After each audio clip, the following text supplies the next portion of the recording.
Time for your lunch, math and history, and we are going to take a look at inequalities by slope.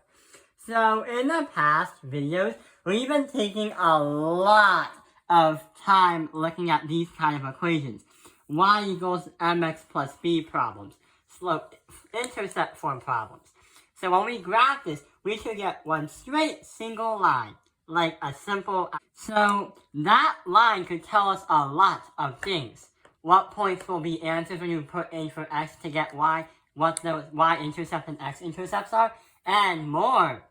But if you remember from like your elementary grade or your middle school math, we learned a lot about the equal sign, the greater than sign, where a number has to be more than the other, like 6 has to be greater than 3.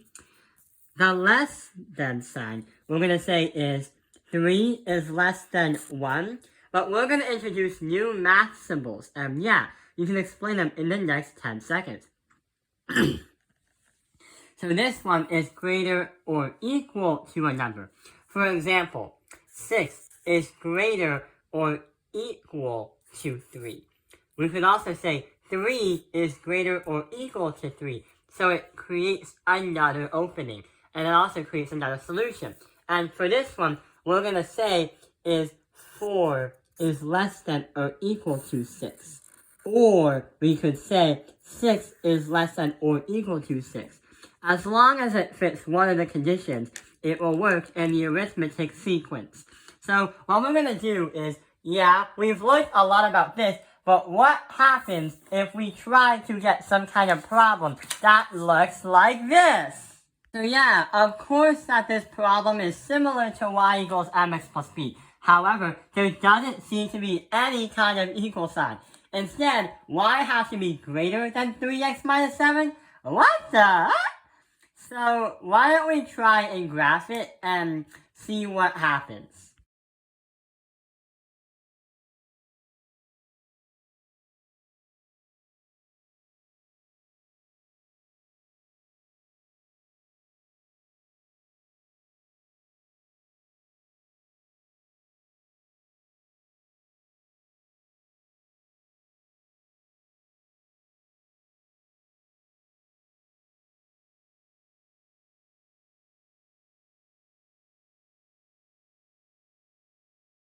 So what just happened is, yeah, we do have a line, but also we have a shaded in area.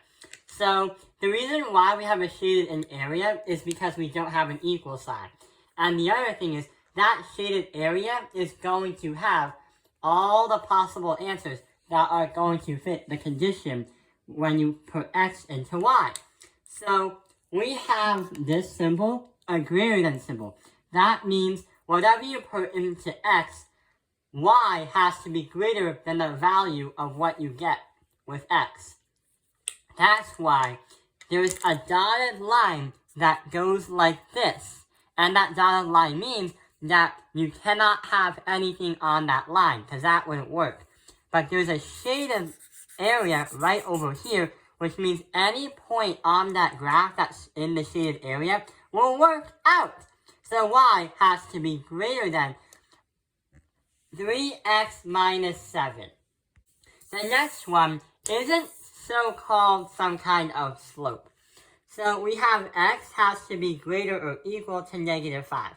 Sure enough, this doesn't look like y equals mx plus b, but we sure can say that it has a greater than or equal to symbol.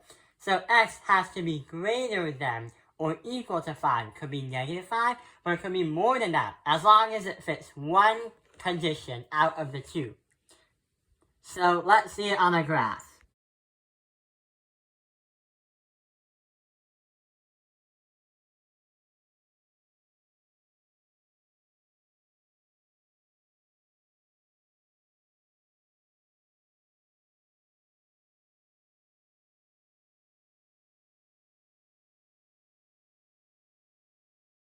So in this case scenario, the shaded area was a long string down. That's because this is an undefined type equation, where you can't divide by 0.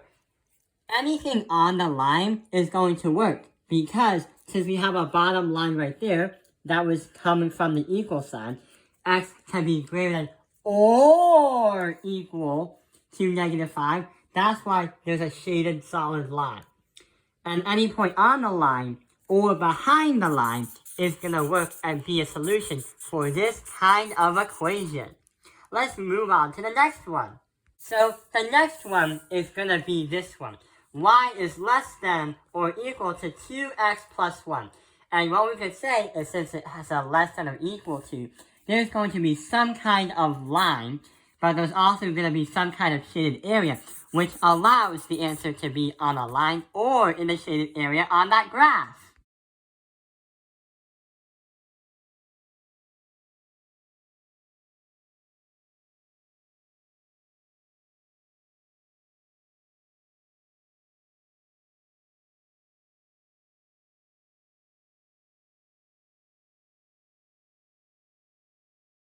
So yeah, looks like the line looks like this, and since it was less than, it's below the line. Any point on the line or that could work because it fits one out of the two conditions, if it's equal or if it's less than. The last one is going to be a little bit different than the other ones. So this one may not look like in its slope-intercept form as we thought it would be. Not only that is, if you're wondering, hey, Tailpin Airlines, why are we doing another greater than sign? Well, the thing is, doing the math in this case scenario is actually going to change the symbol to something else. Notice how we have a negative 2y is greater than 4x plus 8. The goal is to put this in a slope-intercept form. So what we have to do is try to isolate the y from everything else that we can. So, if I just divide this side by -2, divide this side by -2, and divide this side by -2, we just get y. 4 divided by -2 is going to be -2x. And 8 divided by -2 is going to be -4. But what are we going to do with that sign right over there? Yeah, what we have to do is, since everything was changed into a negative number, then we have to flip the sign. Anytime a negative number is divided in an equation, in an inequality, then that sign has to be flipped, unless it's an equal sign. But this isn't equal. So y has to be less than -2x minus 4. What you get for y is going to be less than what you get from x. So let's try and see what we can do on one of the graphs.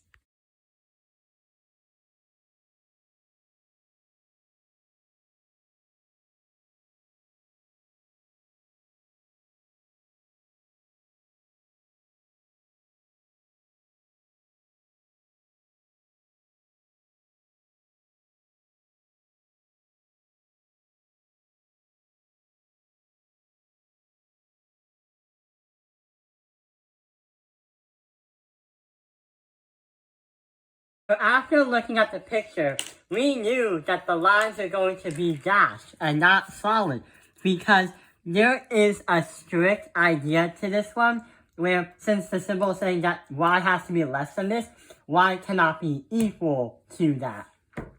So any point on that line is not going to work or be a solution. Any point that's the shaded in, so it kind of looks like dotted like this, but any point that's shaded in like this is going to be a solution. So that is how we can use y equals mx plus b, but that is also how we can understand how inequalities is going to make not just one answer, but the infinite number of answers that's possible on those graphs. I hope this video has helped you understand inequalities by slope. Thank you for watching Tailpin Airlines Math Industry. Like and subscribe!